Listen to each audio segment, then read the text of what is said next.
एक समय की बात है जब महाभारत युद्ध हो चुका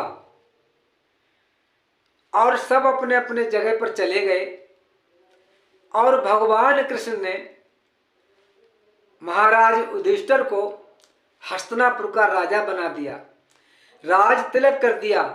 राज तिलक करने के बाद भगवान कृष्ण ने कहा कि बहुत समय हो गया है, अब हमको भी यहाँ से अपने घर के लिए प्रस्थान करना चाहिए। ऐसे कह ही रहे थे, उसी समय वहाँ कुंती माँ आ गई और कुंती माँ ने आके कहा, वासुदेव, मैं बहुत दिन से सोच रही हूँ कुछ कहूँ आपसे, लेकिन जब मैं कहने के लिए आती हूँ उसी समय तुम बुआ कह देते हो। मैं तुम्हारी बात सुनकर चुप रह जाती हूँ। मोहन, मैं कुछ कह ही नहीं सकती। क्यों? मैं सोचती हूँ कि आखिर है तो हमारे भाई का ही लड़का, हमारा भतीजा है। ये सोचते सोचते बहुत कुछ दिन हो गए और हमारे ऊपर जब कोई संकट आया, जब कोई मुसीबत आई, जब कोई परेशानी आई, तब तुमने मेरा साथ दिया, हमारे बच्चों का साथ दिया। कहाँ कितनी अछौड़ी सेना थी, बड़े बड़े वीर थे, भीष्म पितामह, गुरु द्रोणाचार्य, कुलगुरु, कर्ण जैसे योद्धा युद्ध करने वाले थे। और हमारे 5 पुत्र, कहाँ हमारे महाराज के 101 पुत्र थे, हमारे सिर्फ 5 पुत्र थे। लेकिन आपने उनकी मदद की, आपने उनकी रक्षा की और इतना बड़ा महाभारत युद्ध जिता दिया। ये आपकी कृपा है, आपकी देन है। मैं आपसे कभी कुछ कह नहीं सकी, लेकिन आज मैं, हे देवकी नंदन, मैं तुमसे आज कुछ कहना चाहती हूं। मुझे कहने दीजिए, आज रोकना मत। उसी समय भगवान कृष्ण कहते हैं, बुआ, जो कुछ भी तुम्हें कहना है कह लो, आज मैं तुम्हें नहीं रोकूंगा। क्यों? कि आज मैं अपने घर जाना चाहता हूं। उसी समय कुंती ने कहा, देवकी नंदन सुनो,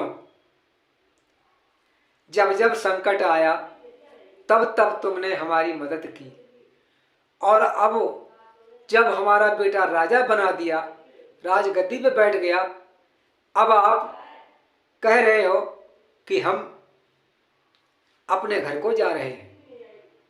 इसलिए मैं तुमसे कुछ मांगना चाहती हूँ, मुझे दीजिएगा। भगवान कृष्ण ने कहा, बुआ, जो भी चाहो मांग लो, मेरे पास होगा देंगे। उसी समय कुंती ने कहा कि मुझे दुख चाहिए, संकट चाहिए। उसी समय भगवान कृष्ण ने कहा, बुआ, ये तुम क्या मांग रही हो? ये तो मेरे पास है ही नहीं, मैं तुम्हें कहां से दूं? और फिर ये तुम क्यों मांग रही हो? उसी समय कुंती ने कहा, वासुदेव सुने, जब जब संकट आया तब तब आप यहां रहे, हमारे यहां रहे, हमारे बच्चों का साथ दिया। और अभी अभी की बात है, जबकि अश्वत्थामा ने हमारे वंश को मिटाना चाहा, हमारी बहू उत्तरा को गर्भ गिराना चाहा, उस समय आपने ही उसकी रक्षा की और उसको बचाया। इसलिए मैं आपसे दुख और संकट मांगती हूं कि आप हमेशा हमारे यहाँ रहें, हमेशा हमारे यहाँ रहें। हम पर विपत्ति और दुख संकट आते रहेंगे तो आप हमारे यहाँ बने रहेंगे, और हमारे ऊपर विपत्ति दुख संकट नहीं आएंगे तो आप अपने घर चले जाएंगे। इसलिए मैं दुख और संकट मांगती हूं कि आप मेरे यहाँ रहो। इसी पे एक छोटा सा भजन कहा गया है, जरा ध्यान देकर सुने। दुख ही मानव की संपत्ति है, दुख ही मानव की संपत्ति है, फिर दुख से क्यों घबराता है, दुख ही मानव की संपत्ति है। फिर दुख से क्यों घबराता है, फिर दुख से क्यों घबराता है, दुख ही मानव की संपत्ति है। फिर दुख से क्यों घबराता है। दुख आया तो भी जाएगा, सुख आया तो भी जाएगा, दुख आया तो भी जाएगा, सुख आया तो भी जाएगा, दुख आया तो भी जाएगा। दुख जाएगा तो सुख देकर, दुख जाएगा तो सुख देकर, सुख जाएगा तो दुख देकर, सुख जाएगा तो दुख देकर। दुख ही मानव की संपत्ति है, दुख ही मानव की संपत्ति है। फिर दुख से क्यों घबराता है, दुख ही मानव की संपत्ति है। फिर दुख से क्यों घबराता है, फिर दुख से क्यों घबराता है। सुख में तो खुशी मनाते हो, दुख में पर स्वार्थ समाया है, दुख में पर स्वार्थ समाया है। सुख में तो खुशी मनाते हो, दुख में पर स्वार्थ समाया है। दुख की ज्वाला में पड़ करके, दुख की ज्वाला में पड़ करके, कुंदन सा तन हो जाता है, कुंदन सा तन हो जाता है। दुख की ज्वाला में पड़ करके कुंदन सा तन हो जाता है, कुंदन सा तन हो जाता है।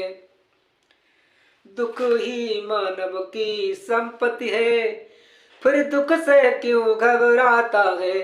दुख ही मानव की संपत्ति है, फिर दुख से क्यों घबराता है, फिर दुख से क्यों घबराता है।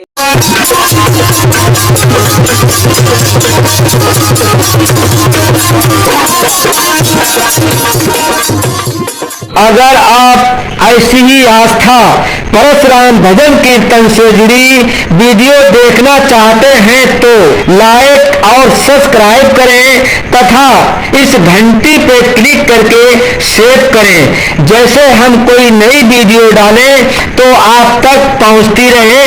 धन्यवाद।